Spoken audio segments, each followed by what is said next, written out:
Jeremy Adams, Fernando Pasarin, Matt Ryan, and Brent Peoples pit the West family against an entire planet as Jai, Irey, and Maxine arrive on Gemworld to save Wally from the wrath of Eclipso. Jeremy Adams wraps up his Eclipso storyline this issue with a grand, action-centric finale that keeps the adventure moving at a nice pace and even delivering a few really great surprises. Adams delivered a really fun story of Wally against the odds and how the character never gives up, even playing with the idea that the character has ties to a higher power who helps him out when he needs it the most. Eclipso was also put back in his box more or less so Joshua Williamson can use him over in Dark Crisis as one of Pariah's Dark Army members. Eclipso actually was a really fun villain for Flash, especially with the idea of Eclipso being all about control and wanting to spread his influence and control to others across the universe, while Wally is all about running free and being his own person, so it was a great hero-villain story happening there. The one thing I'm kinda disappointed to, but it definitely isn't a detriment to the book, is that we didn't get any Animal Man. We had Maxine Baker, who's Animal Girl, Animal Man's daughter, and Buddy Baker never showed up, which was kinda disappointing since I was kinda hoping he'd get a little bit of a team up with Wally there for a minute. Fernando Pasarin, Matt Ryan, and Brent Peoples continue with their colourful, detailed-filled artwork, culminating in a fantastic, frantic last battle between Flash, his family, and the Justice League Dark. I really loved how much Wally stood out amongst the purple-hued world, and it helped us keep track of it all throughout the big battles. The Flash issue 779 concluded the fantastic action-filled Gemworld arc, delivering some really fun spectacle as well as a really interesting final page cliffhanger that hopefully won't get lost in the upcoming War for Earth 3 tie-in. I'm going to give this issue a 9 out of 10.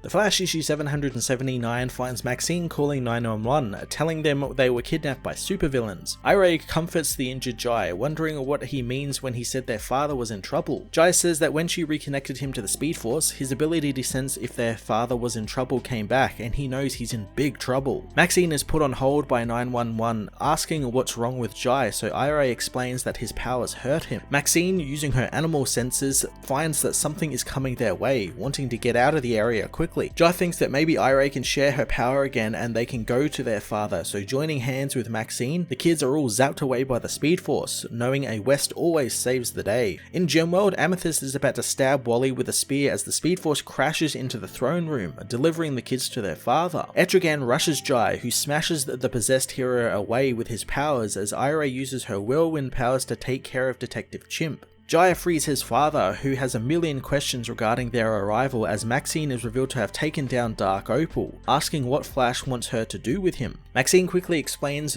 what's been happening as Wally asks who she is, learning that she is Maxine Baker, the daughter of Buddy Baker, the Animal Man. Jai feels the pain returning after using his powers, but he refuses to give them up, knowing that they will deal with it once they are all back home, and he only used them since his father was in trouble. Dark Opal knows that they are all in trouble since he thought capturing Flash would ingratiate him to Eclipso, but that didn't work, and Flash knows that the villain realized that when he succeeds in his plan, Eclipso will take control of his mind as well. The villain knows that there is still a chance to get Eclipso back into the glaive, but Flash doesn't trust the villain. However, Opal knows he has no choice since it's either he accepts his help or the universe ends. Flash helps Opal up as Maxine knows that thanks to her powers, she can tell that Opal isn't lying. Irey asks what they can do, and Flash knows it's the only thing they can do, and that's prepare for war. Going outside, the group survey the hole Eclipso has dug to get to the heart of Gemworld, along with the literal army surrounding it. Flash knows that he's got to get through them and stab the spear into Eclipso.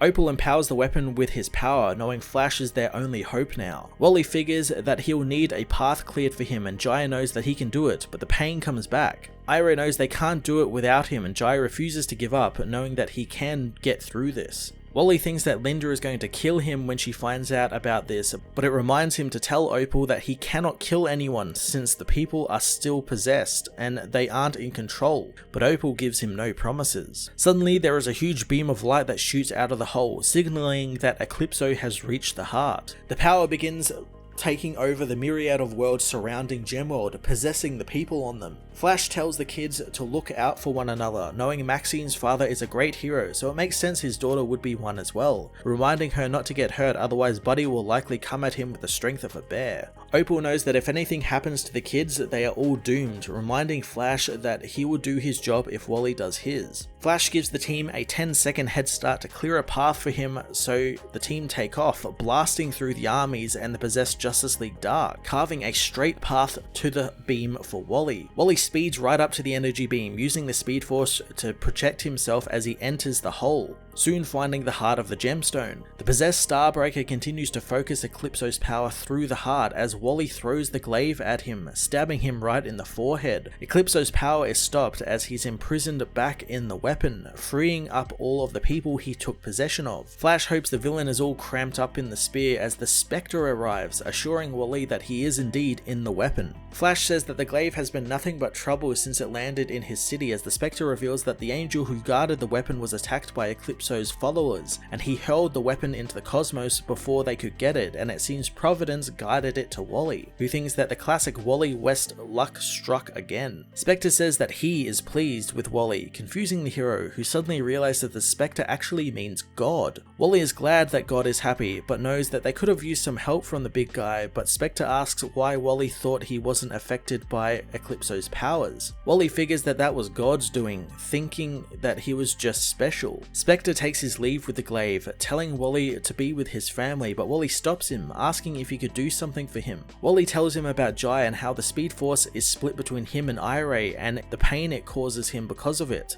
wondering if Spectre or God can help him. Spectre says that God would remind Wally that he has an extra bit of energy he can give to his son, if he chooses to do so. Wally knows he's talking about the Surge, wondering if God planned that, as the Spectre says that this is all part of God's plan, disappearing into the sky with the spear. Flash meets with the Justice League Dark as Irey tells him that Jai is really hurt. Checking on his son, Jai says that it hurts, but he knows that he can really do some good with this power and he can be a hero like his father. Wally knows that he already proved to be a hero even without his powers, but he has a way to help his son and allow him to keep his powers as well. Wally conjures up the Surge power left within him, imparting it into Jai and healing him, allowing him to use his powers without hurting himself now. Wally thinks the Surge isn't a bad name for a hero, as Irey demands that she get a new name as well. Wally tells her that they'll think of something, wanting to get home and assuring the kids not to worry since their mother has hung around him for so long that nothing should surprise her anymore. Linda meanwhile continues to write, but soon is stumped on where to take her story. Going to get some food and to clear her mind, she discovers the kids aren't in their bedrooms. As she leaves the house though, she discovers she has speed powers of her own.